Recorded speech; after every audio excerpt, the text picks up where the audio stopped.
Hello everyone, welcome to my channel MKS physics classes.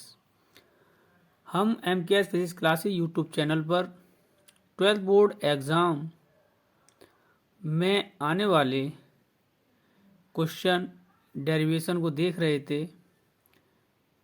आज हमारा topic है 12th board exam के लिए इलेक्ट्रिक फ्लक्स। तो इलेक्ट्रिक फ्लक्स क्या है? अगर जहाँ इलेक्ट्रिक फील्ड लाइन पास हो रही हैं वहाँ पर अगर हम कोई एक सरफेस ले लेते हैं और उस सरफेस से जितनी भी मैग्नेटिक फील्ड लाइंस पास होंगी उनकी काउंटिंग ही आपकी क्या होगी? Electric flux. तो हम कह सकते हैं electric flux is the measure of the number electric field lines passing through a surface. अब जो हम न्यूमेरिकल में डेरिवेशन में जो इलेक्ट्रिक फ्लक्स का फॉर्मूला यूज़ करते हैं वो फॉर्मूला क्या है? अब इलेक्ट्रिक फ्लक्स जो है आपका डिपेंड करता है, इलेक्ट्रिक फ्लक्स जो है वो डिपेंड होता है आपका इलेक्ट्रिक फील्ड, एरिया और एंगल। सपोज दैट अगर इस तरीके से हमारा एक कोई इलेक्ट्रिक फील्ड में सरफेस है, ठीक, इसके परपेंडिकुलर अभी मानते हैं perpendicular maximum electric field line pass होंगी, ठीक है, मैक्सिमम परपेंडिकुलर ले रहे हैं जिससे कि मैक्सिमम इलेक्ट्रिक फील्ड पास हों इस सरफेस से। अगर हम इस सरफेस का एरिया इंक्रीज कर देंगे, एरिया क्या कर देंगे? इंक्रीज, तो मैग्नेटिक फील्ड लाइंस इस स्मॉल एरिया के रेस्पेक्ट में इस एरिया से ज़्यादा मैग्नेटिक फील्ड लाइन पास होंगी, ठीक है। तो इलेक्ट्रिक फ्लक्स किस पर डिपेंड हुआ? आपका एरिया पर। किस पर? एरिया पर। और इस एरिया से कौन पास हो रहा है? Electric field lines. तो इलेक्ट्रिक फ्लक्स हमारा किस पर डिपेंड हुआ? Intensity of electric field. देखो अगर इस सरफेस के perpendicular electric field lines pass हो रही हैं तो maximum number of electric field lines pass होंगी।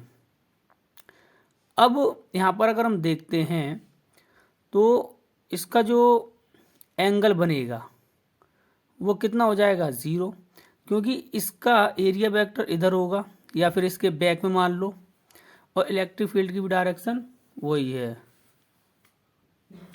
तो हम कह सकते हैं जो इस एरिया का एरिया वेक्टर है उसकी जो डायरेक्शन है वो इलेक्ट्रिक फील्ड के अलोंग है। जब दोनों की डायरेक्शन एक ही होती है तो एंगल कितना होगा? 0, और 0 एंगल पर वैल्यू आ रही है मैक्सिमम। तो 0 एंगल पर मैक्सिमम वैल्यू किसकी होती है? कॉस की। तो कॉस 0 कितना? Cos 0 equal to 1। तो इसमें कॉस आपका यूज होगा।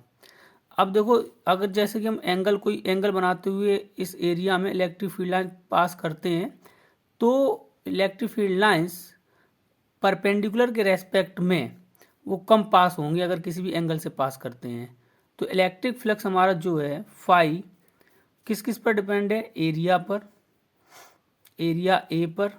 एरिया इंक्रीज होगा तो मैग्नेटिक फील्ड लाइंस ज़्यादा पास होंगी, और किस पर? इलेक्ट्रिक फील्ड लाइंस पर। और किस पर? एंगल पर। तो हम कह सकते हैं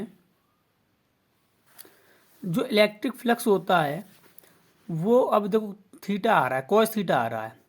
अब हमें पता है कि जो फाई जो है electric flux is a scalar quantity, और कॉस भी आ रहा है तो स्केलर हो ही गई। तो स्केलर को रिप्रेजेंट करने के लिए क्या करते हैं? दो वेक्टरों के बीच में हम क्या लगा देते हैं? डॉट। तो ई भी एक वेक्टर क्वांटिटी है, ए भी एक वेक्टर क्वांटिटी है, तो इसके हम बीच में क्या लगा देंगे? डॉट। तो electric flux is equal to the product of या dot product of area vector and electric field. अब इसे ओपन करेंगे तो फाई इक्वल टू क्या हो जाएगा? ई ए कॉस थीटा। मैं आपको बता ही चुका हूं जो इलेक्ट्रिक फ्लक्स है इज अ स्केलर क्वांटिटी। इसकी एसआई यूनिट क्या होगी? न्यूटन मीटर स्क्वायर पर कूलम, और डायमेंशन क्या होगी? ml-3 t-3 a-1। Special cases देखते हैं। अगर थीटा की वैल्यू 0 से क्या लार्ज और 90 से क्या स्मॉल, तो जो फाई की वैल्यू आएगी, फाई ई भी लगा सकते हैं सफिक्स में, जो फाई की वैल्यू आएगी इज पॉजिटिव। कैसी वैल्यू होगी? पॉजिटिव। अगर थीटा 90 है तो cos 90 कितना होता है? 0। तो हमारा फाई कितना होगा? 0। अगर थीटा की value greater than 0 degree less than 180 degree तो फाई इज नेगेटिव। फाई हमारा क्या होगा? नेगेटिव। अब इसमें नोट पॉइंट देख लेते हैं। For passing through a small surface D A, ये हमारा एक स्फीयर है। क्या है? स्फीयर। इसका एरिया हमने कैपिटल ए ले लिया और इसका एक छोटा सा एलिमेंट्स लेते हैं जिसका मैग्नीट्यूड क्या है? D A. ठीक है, इसका एरिया वेक्टर क्या होगा? डी वेक्टर ए। तो जब छोटे से पार्ट से इलेक्ट्रिक फील्ड लाइंस कम पास होंगी और कम के लिए हम क्या रिप्रेजेंट कर रहे हैं? D, differentiation D. तो इलेक्ट्रिक फ्लक्स क्या होगा?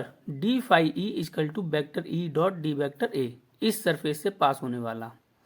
अगर हम टोटल सरफेस से हम पास कराएंगे तो इस सरफेस का हमें क्या करना पड़ेगा? इंटीग्रेशन। तो इस सरफेस के लिए क्या लिखेंगे?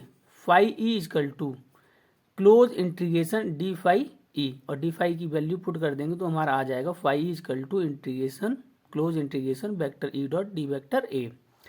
कहने का मतलब सबसे पहले हम गॉसियन थ्योरम भी यूज़ करेंगे, कुछ भी यूज़ करें तो सबसे पहले हम उस चीज़ का स्मॉल एलिमेंट्स लेंगे, उस स्मॉल एलिमेंट्स से इलेक्ट्रिक फ्लक्स पास करेंगे और जब टोटल से इलेक्ट्रिक फ्लक्स पास करेंगे तो इसी का हमें क्या करना है? Close integration. इससे जो नेक्स्ट टॉपिक है Gaussian theorem, very very important board exam के लिए। तो नेक्स्ट वीडियो के लिए आप प्रिपेयर रहिए। Thank you everyone.